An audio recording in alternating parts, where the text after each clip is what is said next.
자, 이제 오늘 우리에게 주시는 하나님 말씀을 함께 받겠는데요. 오늘은 시편 9편 말씀으로 들어가도록 하겠습니다. 시편 9편 1절에서 20절까지 말씀을 함께 받겠습니다.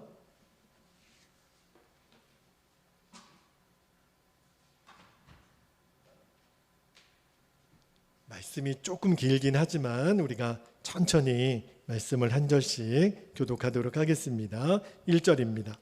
내가 전심으로 여호와께 감사하오며 주의 모든 기이한 일들을 전하리이다.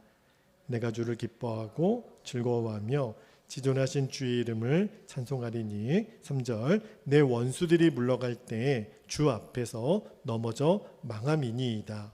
주께서 나의 의와 송사를 변호하셨으며 보좌에 앉으사 의롭게 심판하셨나이다. 5절 이방 나라들을 책망하시고 악인들을 멸하시며 그들의 이름을 영원히 지으셨나이다. 원수가 끊어져 영원히 멸망하였사오니 주께서 무너뜨린 성읍들을 기억할 수 없나이다. 여호와께서 영원히 앉으시며 심판을 위하여 보좌를 준비하셨도다. 공의로 세계를 심판하시며 정직으로 만민에게 판결을 내리시도다. 여호와는 압제를 당하는 자의 요새이시오 환난 때의 요새이시로다. 여호와여 주의 이름을 아는 자는 주를 의지하오리니 이는 주를 찾는 자들을 버리지 아니하심이니이다. 너희는 시온에 계신 여호와를 찬송하며 그의 행사를 백성 중에 선포할지어다. 피 흘림을 신문하시는 이가 그들을 기억하시며 가난한 자의 부르짖음을 잊지 아니하시도다.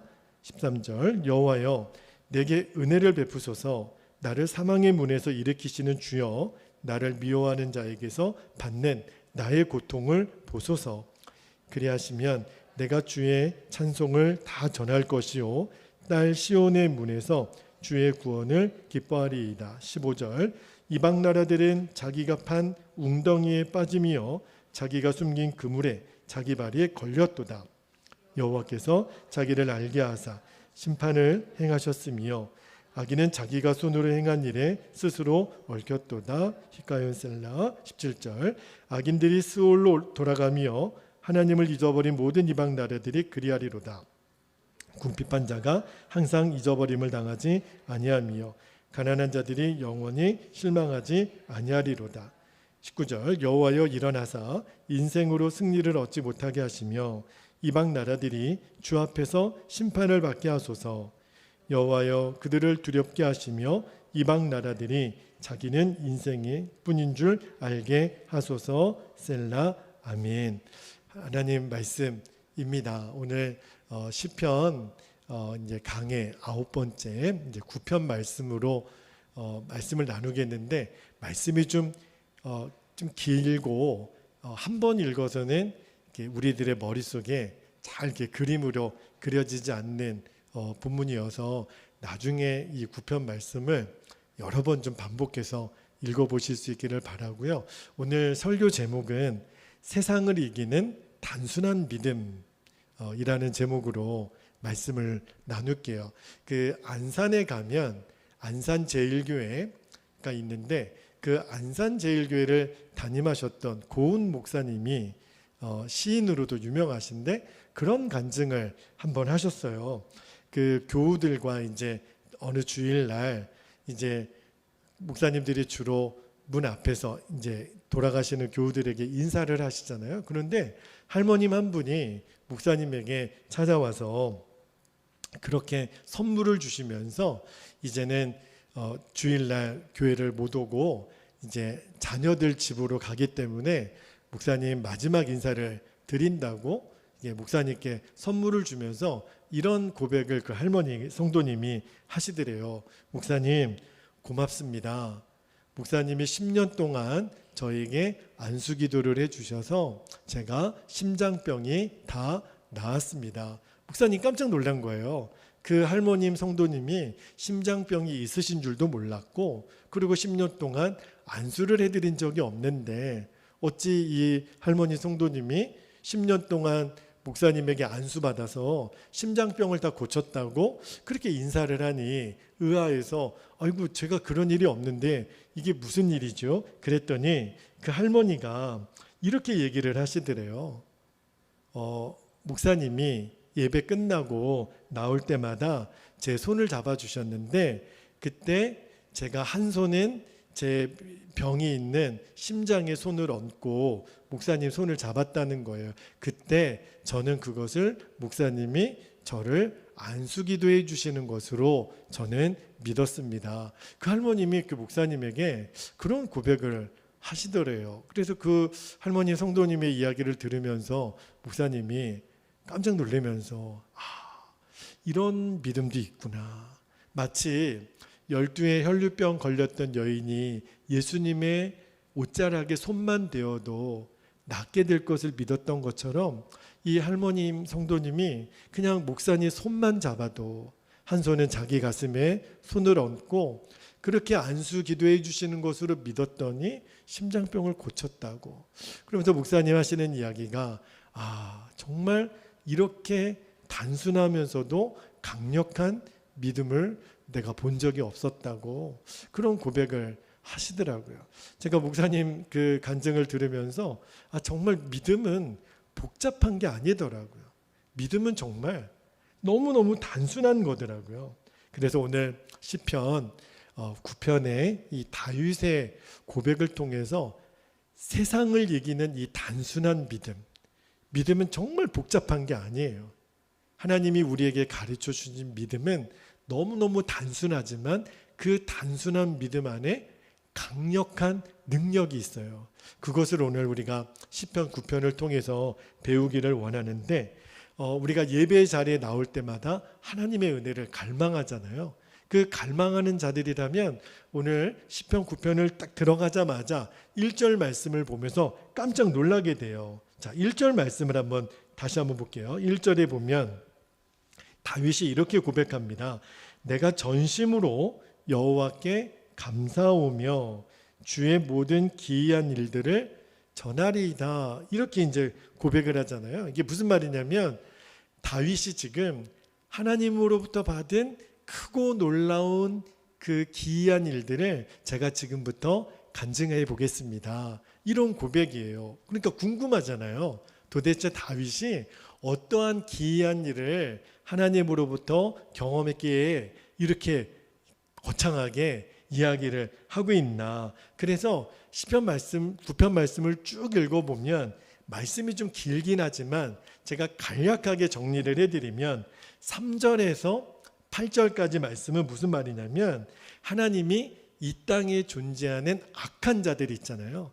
악한 자들을 가만히 두지 않고 벌하신다라는 내용이 3절에서 8절까지 나오고 또 9절에서 12절까지 말씀은 어떤 말씀이 나오냐면 하나님의 이름을 아는 자, 하나님의 이름을 의지하는 자, 그리고 주님을 찾는 자를 하나님은 버리지 않으신다는 내용이 쭉 나와요. 그리고 마지막 18절에서 20절까지는 어떤 말씀이 나오냐면 하나님은 가난하고 궁핍한 그 사람들을 반드시 구원하신다라는 이 세 가지 큰 하나님이 행하신 기이한 일들을 지금 다윗이 고백하고 있는데, 자, 우리가 이 말씀을 들으면 별거 아니네 뭐. 우리가 다 알고 있는 거잖아요. 하나님은 악인들을 심판하세요. 하나님을 의지하는 자를 도우시고 구원해 주세요. 가난하고 또 궁핍한 사람을 반드시 지켜주시는 분. 우리가 늘 듣는 말씀이잖아요. 생각해 보면 다윗이 대단한 간증 같지가 않은데 이런 생각이 들 만큼, 그죠?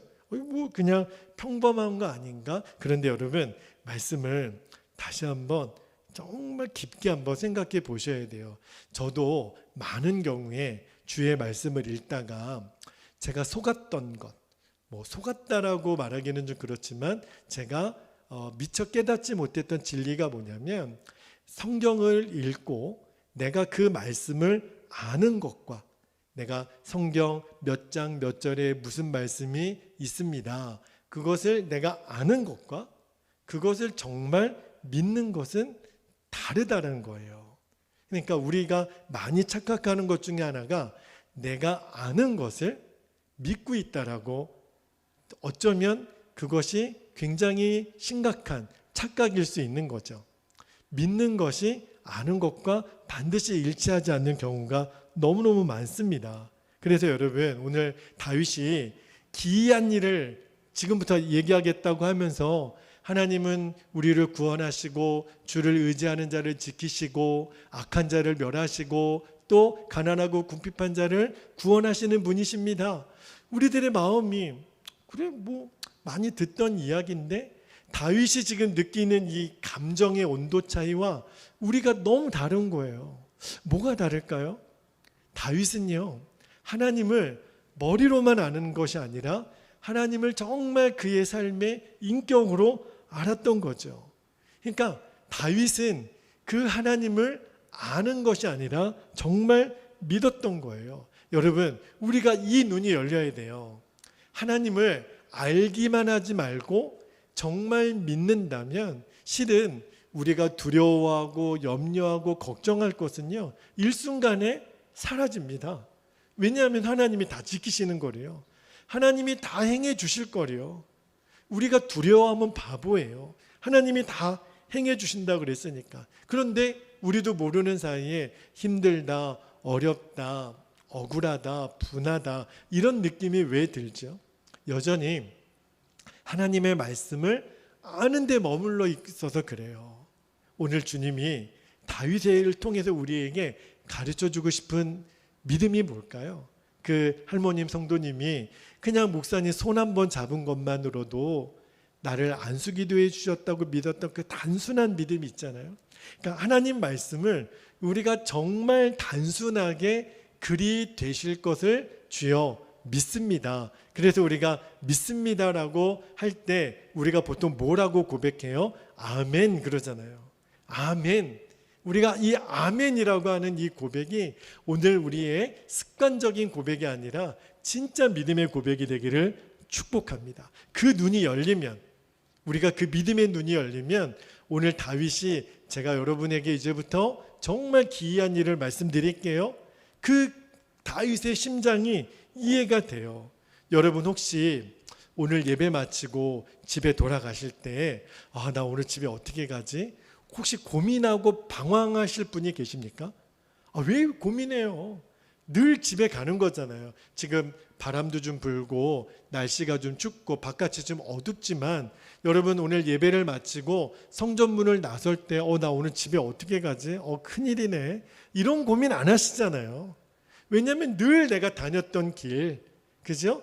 그냥 조금 걷는 그런 수고는 있겠지만 그래도 집에 가는 길이 그냥 편하고 익숙할 거예요. 그죠? 그렇다면 하나님이 오늘 우리에게 원하시는 게 뭐냐면 너희들이 말씀도 그리 믿어야 된다는 거예요.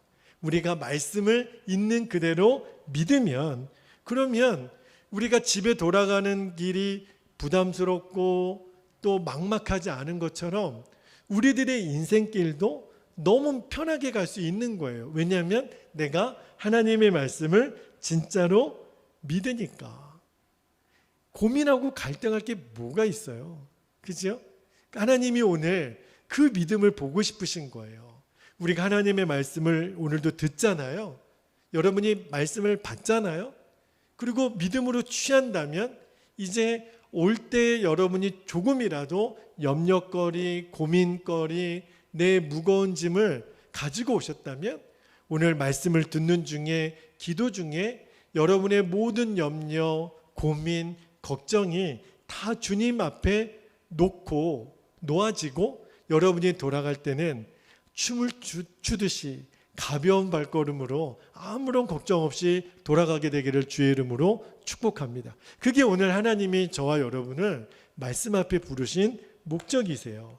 자, 여러분 그 눈이 열리면 다윗의 이 단순한 믿음, 단순한 확신이 진짜 능력이구나 하는 것을 알게 돼요. 자, 말씀으로 좀 들어가 보겠는데 여러분 이 시편 9편은요. 다윗이 절대로 좋은 환경에서 그가 아주 평화로운 상태에서 이 말씀을 기록한 게 아니라는 것을 알 수 있는데, 실제로는 다윗이 지금 죽을 위기 가운데 이 말씀을 쓴 것을 알 수 있어요. 자, 13절 말씀을 한번 볼게요. 13절 말씀에 보면 제가 읽어드릴게요. 여호와여, 내게 은혜를 베푸소서.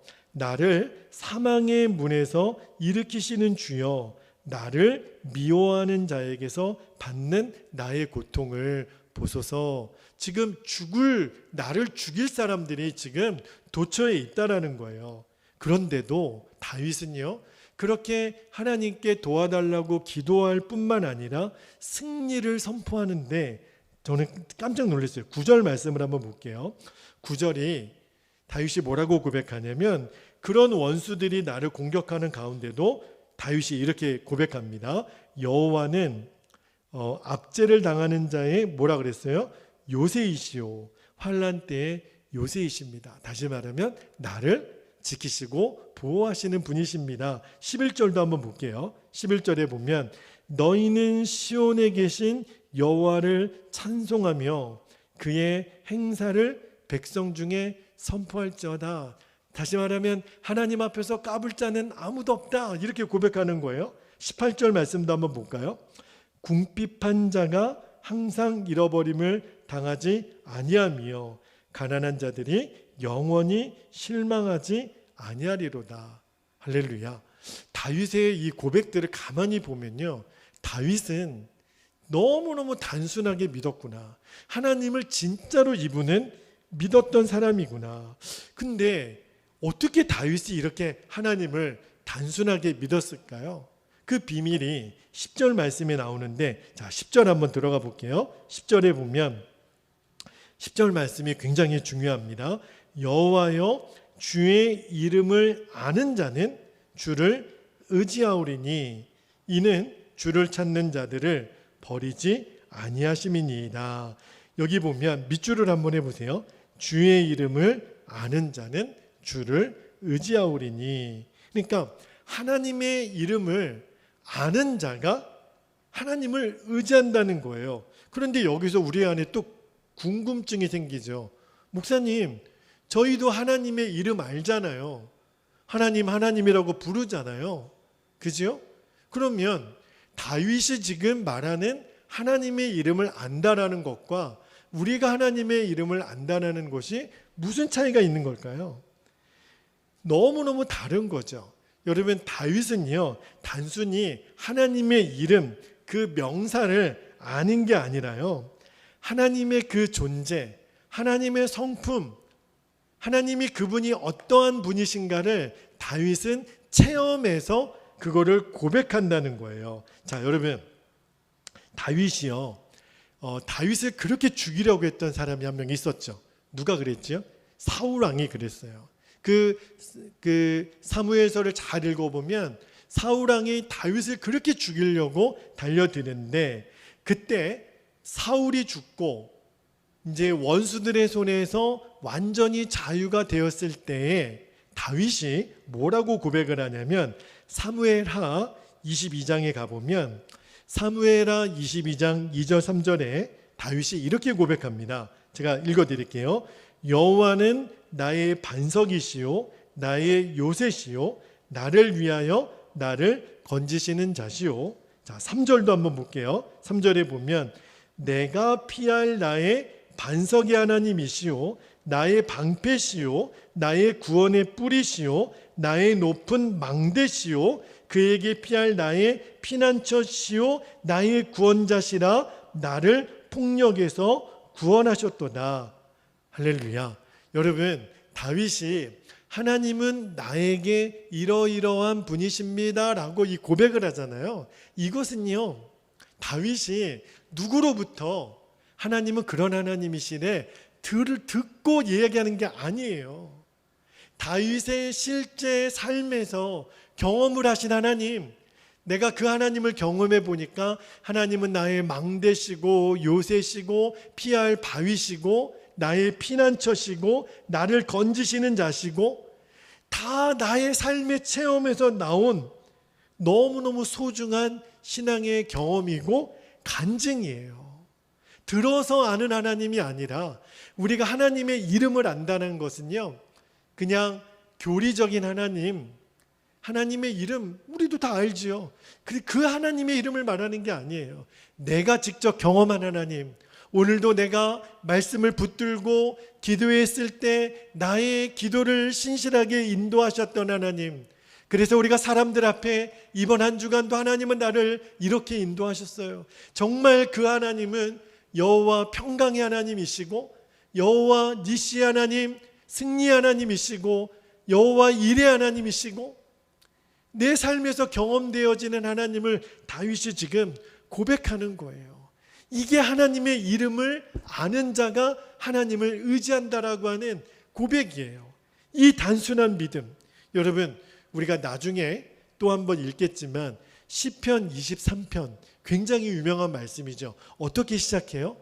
1절 말씀이 여호와는 나의 목자시니 내게 부족함이 없으리로다. 다윗이 그렇게 고백을 하잖아요. 근데 시편 23편도 있잖아요. 그 말씀이 언제 쓰여졌냐면 사울이 그렇게 다윗을 죽이려고 했을 때, 그때 쓰여졌던, 도망 다닐 때 썼던 시편이 그 유명한 시편 23편이에요. 다윗이 무슨 잘못을 했어요? 그냥 그 사울왕이 시기심에 붙잡혀가지고 다윗을 죽이려고 할 때, 자, 말씀을 다시 한번 읽어볼까요? 시편 23편 1절 말씀. 자, 우리 함께 우리 암송해 보겠습니다. 시작. 여호와는 나의 목자시니 내게 부족함이 없으리로다. 할렐루야. 아멘이죠. 근데 시편 23편을 잘 읽어보면 4절 같은 말씀에 보면 다윗이 사망의 음침한 골짜기를 지나간다 이런 표현을 써요. 5절에도 보면 원수의 목전에 늘 다윗이 거했다라고 그렇게 고백을 해요. 다시 말하면 다윗이 엄청나게 많은 위기 속에 썼던 성경이 23편인데 1절에 뭐라고 고백해요? 여호와는 나의 목자시니 내게 부족함이 없습니다. 다윗은 힘들 때마다, 어려울 때마다, 맞아, 하나님 나의 목자셔. 그리고 하나님 나와 함께 하셔. 그러면 나는 부족함이 없어. 그리고 실제로 하나님이 이 다윗의 내게 부족함이 없습니다 라고 고백한 그대로 다윗의 삶에 필요한 것이 없도록 채우세요. 놀랍게 공급해 주세요. 제가 이 말씀을 묵상하다가 주님이 저에게 묻는 것이, 준철아, 그러면 너도 다윗처럼 부족함이 너에게 하나도 없다고 너는 믿느냐? 그 질문을 저에게 하시는 거예요. 자, 여러분, 지금 하나님이 여러분에게도 묻습니다. 여호와는 너의 목자가 되시니 너는 부족함이 없다고 믿느냐? 그러면 제가 처음에 주님 믿지요. 예수님 한 분이면 충분합니다. 그렇게 우리가 입술로는 고백할 수 있어요. 그런데 내 마음 한켠에 조금씩 스물스물 올라오는 게 뭐냐면, 하나님은 나의 목자시니 내게 부족함이 없습니다. 그러나 제게 이것도 좀 주시고 이것도 좀 주시면 안 될까요? 이렇게 이제 나오는 거예요. 여러분 잘 들어보세요. 하나님은 나의 목자시니 내게 부족함이 없습니다. 이 고백하고요. 그런데요, 하나님 알잖아요. 제가 지금 이것도 좀 필요하고 이것도 좀 필요한데 하나님 이것도 좀 주시면 안 될까요? 하는 요 질문이 있잖아요. 이것도 주시면 안 될까요? 이 말은 하나님이 나의 목자셔도 나는 여전히 부족한 것이 많습니다 라는 고백인 거예요. 하나님이 오늘 저와 여러분에게 세상을 이기는 진짜 단순한 믿음이 뭔가를 가르쳐 주시는 거예요. 우리가 하나님이 나의 목자가 되신다고 정말 믿었으면, 그래도요, 요거는 좀 주시면 안 될까요? 이게 이제 없어져야, 이것이 진짜 없어져야 여호와는 나의 목자신 거예요. 내 마음에 그래도 요만큼이라도 내가 요거는 주셔야 돼요. 요거 가져가시면 안 돼요. 나 진짜 하나님 요거 가져가시면 저 삐져요. 그러면 여호와는 나의 목자가 안 되시는 거예요. 그래서 제가 말씀을 묵상하다가 내가 말로는 예수님 한 분이면 충분하고 여호와는 나의 목자시니 내게 부족함이 없다라고 고백하지만 예수님 한 분으로 내가 아직도 충만하지 않은 사람이구나 하는 것을 깨닫게 해주시더라고요. 여러분, 우리가 예수님 믿고 받은 축복이 뭐예요? 예수님 안 믿었으면 우리 다 지옥 갈 사람들이잖아요. 여러분, 우리들의 인생의 시간을 지금 말고 조금만 미래로 가볼게요. 우리가 이 땅을 떠날 날로 한번 가볼게요. 오늘 우리들의 인생의 마지막 날인데, 그때 우리가 죽고 난 다음에 내 눈앞에 영원한 천국과 지옥이 지금 갈라지는데, 하나님의 은혜로 예수님을 믿어서 우리가 영원한 천국으로 입성할 때, 그때 여러분, 그토록 내가 살면서 여호와는 나의 목자시니 내게 부족함이 없습니다, 그렇지만 저 요것도 주시고 요것도 주시고, 그때 그게 아쉬울까요? 그거 안 주셨다고 내가 아쉬울까요? 우리는 이미 천국에 들어가는 복을 받았잖아요. 일생을 사는 동안 마귀의 종노릇하며 살다가 이제는 하나님의 자녀가 되었으니, 그렇죠? 그리고 그 예수님이 만물보다 부패한 나의 마음에 들어오셔서 나와 성령으로 지금 함께 하시잖아요. 생각해 보면 다윗도 그 복을 못 받았어요. 여러분, 다윗은 성령님이 그 안에 우리처럼 충만하게 같이 있지 못했던, 그러니까 우리는요, 다윗은 우리를 지금 다윗이 주의 나라에서 우리를 바라보면서 아주 땅을 칠 거예요. 여러분이 지금 얼마나 좋은 환경에서 하나님을 믿는지 아셔야 됩니다. 주님의 성령이 여러분과 함께하고 있잖아요. 여러분은 너무너무 하나님의 엄청난 복을 받고 계신 분들이신 거를 잊으시면 안 돼요. 아마 다윗은 그렇게 얘기할 거요. 그런데도 여전히 우리들의 마음에는 여호와는 나의 목자이시지만 내가 이것도 좀 부족하고 이것도 좀 있으면 좋겠고, 왜 이렇게 필요한 게 많죠? 우리들의 인생에 이것도 있으면 좋겠고 저것도 있으면 좋겠고, 왜 여호와는 나의 목자시니 내게 부족함이 없습니다, 이렇게 담대하게 고백을 못할까요? 목사이기 때문에, 또 우리 교회를 목회해 가면서 늘 제 마음에 이런저런 마음의 욕구가 있어요. 소원이 있어요. 어떤 소원이 있냐면, 하나님, 우리 교회가 좀 부흥했으면 좋겠습니다. 하나님, 우리 교회가 성장했으면 좋겠습니다. 그런 마음의 소원이 늘 제 안에 있었던 모양이에요. 그런데 제가 어저께 그런 고백을 제 입에서 주님이 받아내시더라고요. 어떤 고백을 드렸냐면, 맞습니다, 주님. 저요, 제 목회의 목적은 부흥 아닙니다, 주님. 여러분, 올해 우리 교회 표어가 회복을 넘어 부흥이거든요. 근데 제 마음에 자꾸 부흥 그러면 성도들이 많아지고 예배 자리가 가득 차고 재정이 늘어나고, 자꾸 이 부흥이 먼저 내 마음에 떠오르는 거예요. 근데 주님이 아니라는 걸 가르쳐 주세요. 준철아, 그거 진짜 부흥 아니야. 그거는 부흥의 열매고, 너가 정말 누려야 될 부흥은 나야. 내가 너의 부흥이야. 그래서 제가 힘차게 고백했어요. 저의 목회의 목적은 부흥 아닙니다. 저는 예수님이 제 목회의 목적입니다. 예수님이 우리 베델교회의 목적입니다. 우리는 성도가 많아지는 거, 재정이 많아지는 거, 이거 우리들의 목표 아닙니다. 예수님 그분이 우리들의 목표입니다. 그 고백을 하나님이 하게 하시더라고요. 그러니까 오늘 말씀을, 설교를 준비하면서 다윗이 고백한 여호와는 나의 목자시니 내게 부족함이 없으리로다, 이 고백이 제 안에 너무너무 가깝게 다가오는 것을 느꼈어요. 여러분, 말씀 한 구절만 볼게요.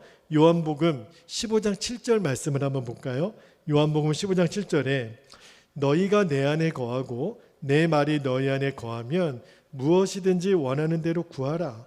그리하면 이루리라. 아멘입니까? 아멘이죠. 무엇이든지 원하는 대로 구하라. 그리하면 이루리라. 여러분, 이 말씀을 우리가 방금 아멘은 했지만 너무너무 많은 성도들이 이 말씀을 그대로 체험을 못해요. 왜냐하면 기도한 다음에 마귀가 우리에게 어떤 마음을 심어주냐면 기도한다고 될까? 그러니까 하나님, 너희가 내 안에 거하고 내 말이 너희 안에 거하면 무엇이든지 원하는 대로 구하라. 그리하면 이루리라. 그렇게 말씀하셨는데 실컷 기도해 놓고 기도한다고 되나?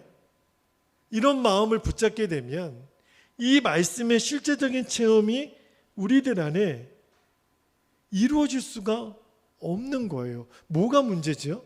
말씀을 몰라서 문제가 아니에요. 우리들 안에 진짜 문제가 뭐냐면 말씀을 몰라서가 아니라 그 말씀이 내 안에 있는지를 봐야 돼요.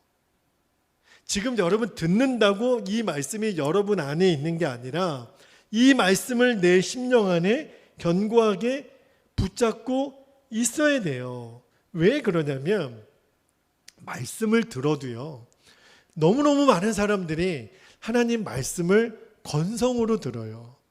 귓전으로 듣는다라는 말 여러분 아시죠? 대표적으로 누가 그랬냐면 사울 왕이 그랬는데, 자, 사무엘상 15장에 가보면 하나님이 그 아말렉과의 싸움에서 사울 왕에게 엄히 명하신 게 있어요. 사울아, 너 아말렉과 싸울 때 내가 너 신신당부한다. 진멸하라. 뭐까지요? 짐승까지도 한 마리도 남기지 말고 완전 진멸해야 돼. 그렇게 신신당부를 했죠. 그런데 사울이 어떻게 했죠?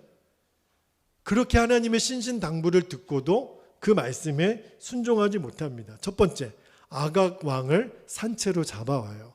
그리고 자기가 보기에 살진 짐승들, 좀 건강한 짐승들을 죽이지 않고 끌고 오면서 아주 의기양양하게 돌아옵니다. 돌아오는 길에 누굴 만나요? 하나님의 선지자 사무엘을 만나요.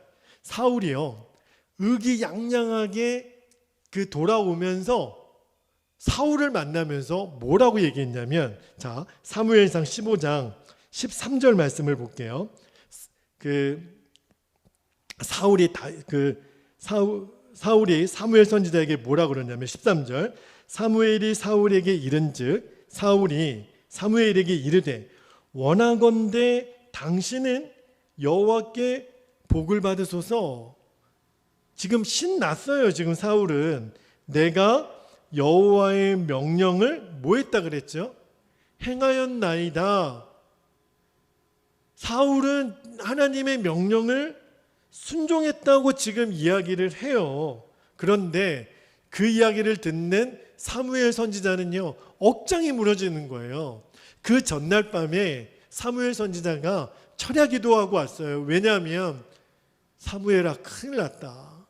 내가 사울에게 아말렉과의 싸움에서 완전 진멸하고 오라고 했는데 지금 사울이 아가강을 산채로 잡아오고 살찐 짐승 끌고 의기양양하게 오니 나의 종 사무엘아, 어찌하면 좋을까? 지금 사무엘이 밤새 금식 기도하고 온 거예요. 그러니까 사무엘이 억장이 무너지잖아요. 그래서 사무엘 선지자가 사울에게 뭐라고 얘기하냐면 14절 말씀 볼게요. 사무엘상 15장 14절에 사무엘이 말합니다. 사무엘이 이르되 그러면 왕이시여, 내 귀에 들려오는 이 양의 소리와 내게 들리는 소의 소리는 어찌 됨이니까? 다시 말하면 왕은 지금 여호와의 명령에 순종했다고 말하지만 순종한 게 아닙니다. 그리고 19절에 뭐라고 말하냐면 사무엘 선지자가 이야기합니다. 어찌하여 왕이 여호와의 목소리를 청종하지 아니하고 탈취하기에만 급하여 여호와께서 악하게 여기시는 일을 행하였나이까? 전곡을 찌르는 거예요. 왕이시여. 왕은 순종한 게 아니라 사실은 불순종한 겁니다. 근데 그때요, 사울 왕이 기가 막힌 대답을 합니다. 사무엘 선지자에게 뭐라고 얘기했냐면 20절 말씀 보세요. 20절에 사울이 사무엘에게 이르되 나는 실로 여호와의 목소리를 뭐 했다고요? 청종하여. 사무엘 선지자로부터 불순종했다라는 말을 들었는데도 나는 실로 여호와의 목소리를 청종하여 여호와께서 보내신 길로 가서 아말렉 왕 아각을 끌어왔고 아말렉 사람들을 진멸하였으나, 놀랍게도 사울 왕이요, 여호와의 목소리를 청종했다고. 그리고 앞뒷 말이 맞지도 않아요. 아각 왕은 끌고 왔는데 또 아말렉은 진멸했다고. 지금 사울이 정신이 나갔어요. 그러면서도 하는 이야기가 나는 하나님 말씀에 순종했다고. 여러분, 이게 기가 막힌 거예요. 하나님 말씀을 아는 것과 그대로 사는 것은 다른 거예요. 말씀대로 살지 않으면서도요, 내가 지금 말씀대로 살고 있지 않은 것조차 모르는 사람들이 너무 많은 거예요. 왜냐하면 내 머리로는 알고 있다고 생각하니까. 알고 있는 말씀이 말씀대로 살고 있는 것과 똑같지 않거든요. 사울이 그랬잖아요. 그러니까 진짜 왜 그럴까? 사울 안에 뭐가 없었냐면 내가 하나님의 말씀대로 순종할 100% 결단이 없었던 거예요. 지금도 너무나도 많은 성도들이 하나님이 말씀하시면 일단 들어보고 할 만하면 순종하고 좀 어려우면 못하죠. 그거는 순종이 아닌 거죠. 그죠? 그러면 사무엘 선지자에게 정직하게 내가 여호와의 목소리를 순종하지 않았습니다, 이렇게 얘기를 해야죠. 근데 여호와의 목소리를 청종했다고 이야기는 하면서 실제 결과는 불순종이에요. 너무나도 많은 성도들이 지금 이 함정에 빠져 있어요. 뭐가 없는 거죠? 100% 하나님 말씀이면 나는 단순하게 믿겠습니다라는 결단이 사실은 없는 거예요. 여러분, 우리가 하나님의 말씀을 어떻게 대하는지 말씀 세 구절만 제가 읽어드릴게요. 말씀을 읽으면서 어떤 느낌이 여러분에게 드는지 한번 보세요. 자, 고린도전서 6장 19절 20절 말씀을 읽어드릴게요. 19절입니다. 너희는 너희 자신의 것이 아니라 20절 값으로 산 것이 되었으니 그런즉 너희 몸으로 하나님께 영광을 돌리라. 여러분 마음이 어떠세요? 그렇지요. 자, 말씀 또 한 구절 읽어드릴게요. 고린도 후서 5장 15절도 한번 볼게요. 고린도 후서 5장 15절에 다시는 자신을 위하여 살지 않고 오직 그들을 대신하여 죽었다가 다시 살아나신 이를 위하여 살게 하려 함이라. 이렇게 말씀하세요. 좀 조금씩 부담이 오지 않으세요? 내가 이거 집도 갖지 말라는 건가? 이게 내가 이거 완전히 내가 더 가난해지라는 얘기인가? 자, 말씀 한 구절만 더 볼게요. 빌립보서 3장 7절에서 9절까지 말씀을 보면 사도 바울이 이렇게 얘기합니다. 그러나 무엇이든지 내게 유익하던 것을 내가 그리스도를 위하여 다 해로 여길 뿐더러 배설물로 여김은 그리스도를 얻고 그 안에서 발견되려 함이니. 예수님을 만나러 왔던 부자 청년이 예수님께 어떻게 하면 영생을 얻을 수 있을까? 나름대로는 종교적인 관심도 있어서 왔다 그랬죠. 그런데 예수님이 어떤 처방을 내리셨냐면 청년아, 네가 가지고 있는 것을 다 팔아 가난한 자들에게 주고 나를 따르라. 그런데 그 청년이 근심하여 자기가 재물이 많은 고로 근심하여 예수님을 떠나갑니다. 여러분, 하나님의 말씀이 우리에게 들려질 때 많은 경우에는 부담으로 다가오는 말씀이 얼마나 많은지 몰라요. 그래서 어떤 목사님이 그 간증을 하셨는데, 지금 제가 읽어드렸던 세 군데 말씀 있잖아요. 그 말씀만 읽으면 하나님이 다 가져가시고 나는 그냥 가난뱅이가 되도록 하시는 것 같고, 아무것도 누리지 못하게 하시는 것 같고, 생전 여행도 한번 못 가게 하시는 것 같고, 누구 대접 한번 못하게 하시는 것 같고, 나 이렇게 억울하게는 못 살아. 그러면서 그 목사님이 칼로 이 말씀을 잘라버렸대요. 이 말씀을 보기 싫어가지고, 이 말씀만 읽으면 하나님 내게 있는 거 다 가져가실 것 같아서, 그래서 그 말씀을 칼로 오렸대요. 그런데 그 목사님 하시는 말씀이, 그런데 그 성령님이 내가 그 성경책에 있는 그 말씀을 찢어내는 나를 보게 하시면서 내가 얼마나 하나님의 말씀을 믿지 못하고 불순종하며 살았는지를 보게 하셨다는 거예요. 그래서 다시 잘라냈던 그 성경책을 다시 오려 붙이고 또 오려 붙이면서 그렇게 엉엉 울었다는 거예요. 여러분, 우리도요, 너무너무 많은 경우에 말씀을 읽다가 나에게 복이 되고 축복이 되는 말씀에는 너무너무 금방 아멘이 되죠. 신명기 28장에 들어가도 복을 받고 나가도 복을 받으면 아멘 하지 말라고 그래도 저절로 아멘이 나오는 말씀들이 있어요. 내 떡반죽이 복을 받고.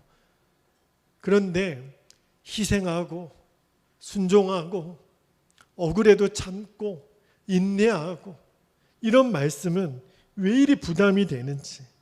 그래서 우리도 모르는 사이에 수많은 말씀들을 내 마음의 칼로 잘라낸 적은 없는지 봐야 돼요. 정말 돌아봐야 돼요. 믿음은 너무너무 단순한 거예요. 여러분, 옛날에 그 성경학자들이 그랬다는 거죠. 예수님이 갈 때, 홍해가 갈라질 때 어떤 신학자가 그게 홍해가 아니고 그게 갈대숲이었다, 그렇게 얘기하는 신학자가 있었어요. 실제로 그런 강의도 들어봤거든요. 홍해가 갈라진 게 아니다, 그죠? 그러면서 갈대숲이 바람이 불어서 이렇게 갈라진 것뿐이다. 근데 그 신학자의 강의를 듣던 어떤 초등학교 아이가 그래요?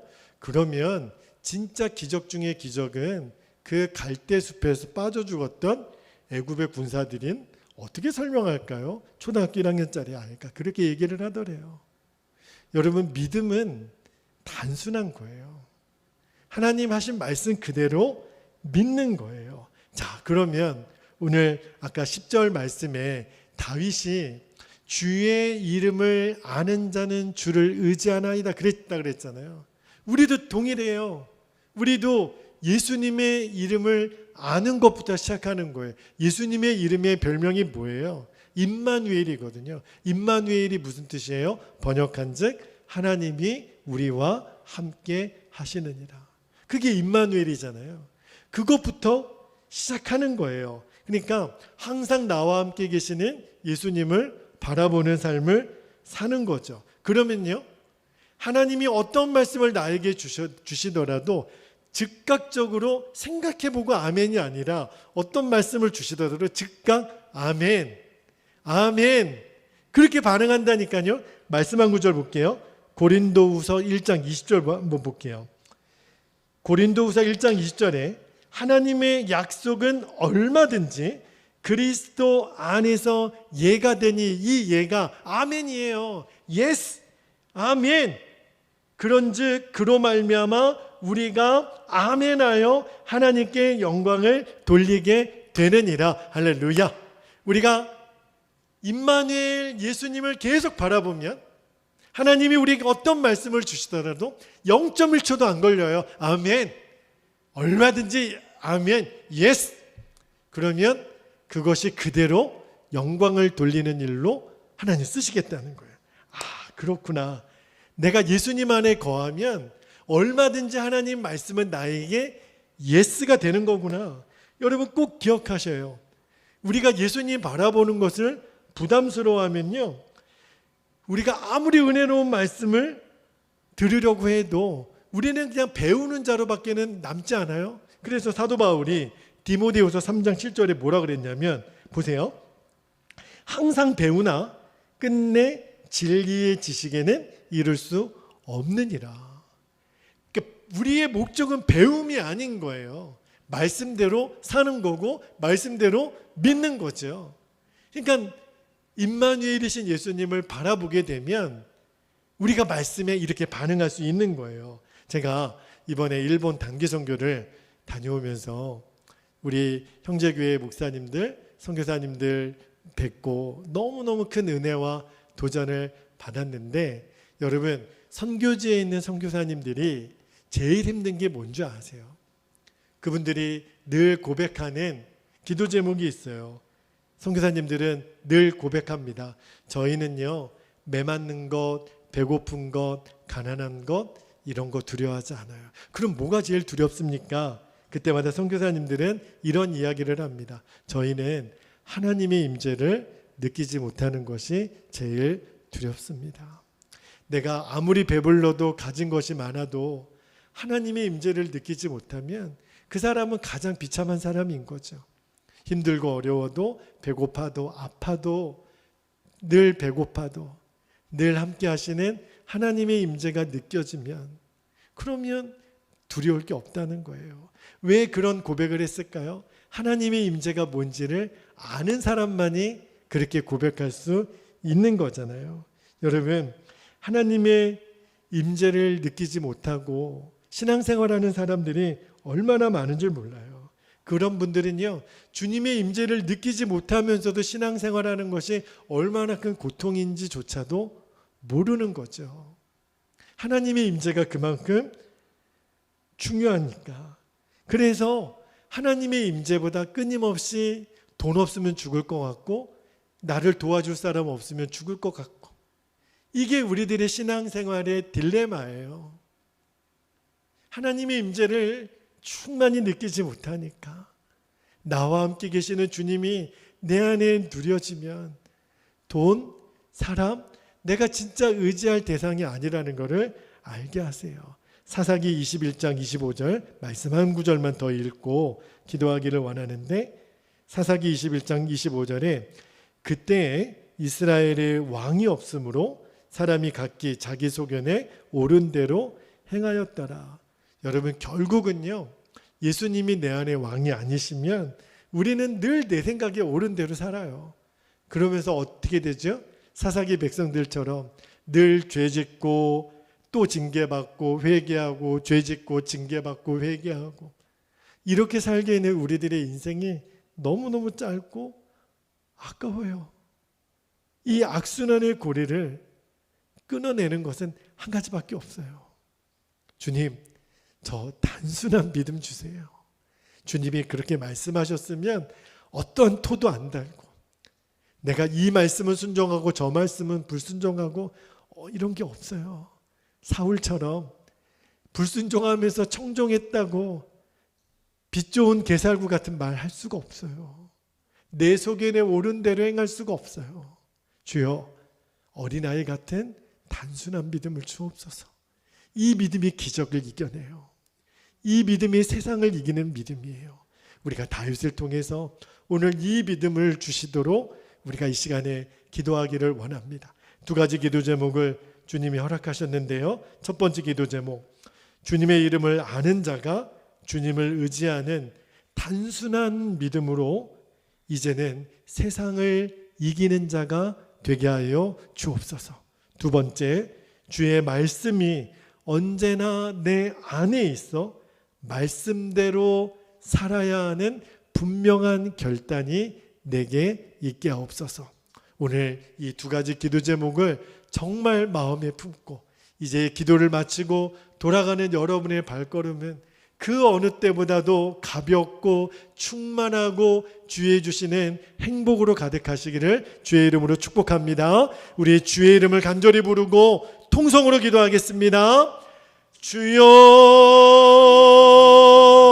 할렐루야. 은혜가 많으신 아버지 하나님, 오늘 다윗의 시편 9편 말씀을 통하여 우리에게 가르쳐 주신 너무너무 복되고 귀한 말씀, 아버지 하나님, 다윗이 주의 기이한 일을 전하면서 하나님, 그는 이 죽음의 위기 앞에서도 하나님이 악한 자를 멸하시고 하나님이 주를 의지하는 자를 구원하시며 궁핍하고 가난한 자들을 도우시는 하나님이심을 오늘 구구절절 증거하면서 여호와를 아는 자가 여호와를 의지하리니 주께서 저를 지키시니이다. 주여, 다윗은 고백을 했습니다. 주여, 오늘 다윗이 눈 떴던 하나님 아버지, 이제 그 하나님을 우리가 단순한 믿음으로 믿고 반응하게 하여 주시기를 원합니다.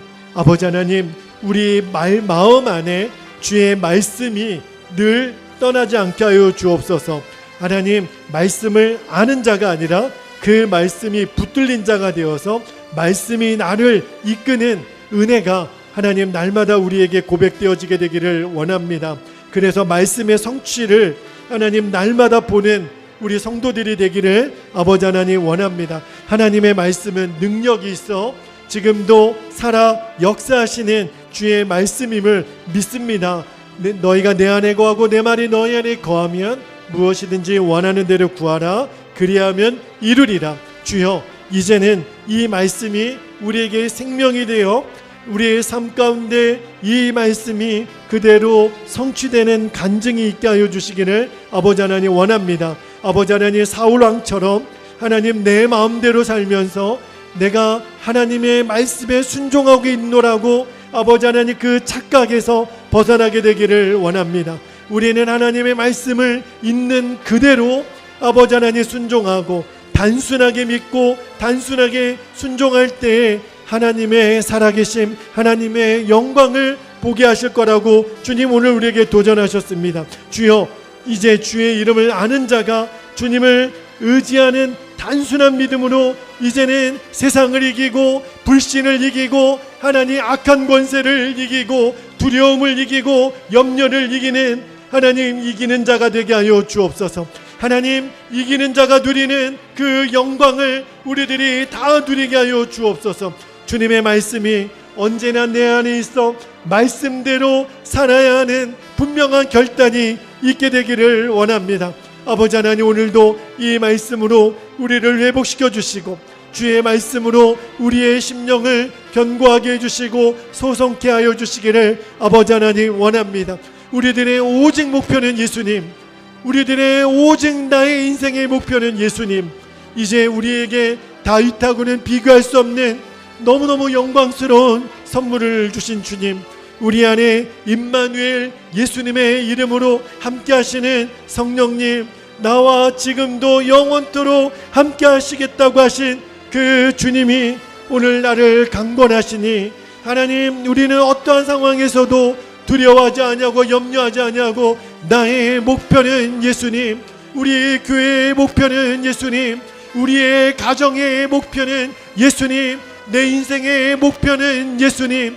예수님이 나의 목표이시고 예수님이 나의 이유이시고 행복의 시작 예수 그리스도, 예수님이 우리들의 모든 것이심을 아버지 하나님 우리들이 시인하며 증거하며 살아가는 인생 되게 하여 주시옵소서. 단순하게 믿고 단순한 믿음이 세상을 이기는 것을 아버지 하나님 우리들이 시위하며 나아가게 하여 주옵소서. 우리 사랑하는 성도들 안에 이 믿음이 결론이 되게 하여 주시고 날마다 믿음으로 오직 주의 말씀으로 승리하는 삶이 되게 하여 주옵소서. 오 주님, 그렇게 역사하실 주님을 기대합니다. 아버지 감사합니다. 오 하나님 감사합니다. 주여 감사합니다.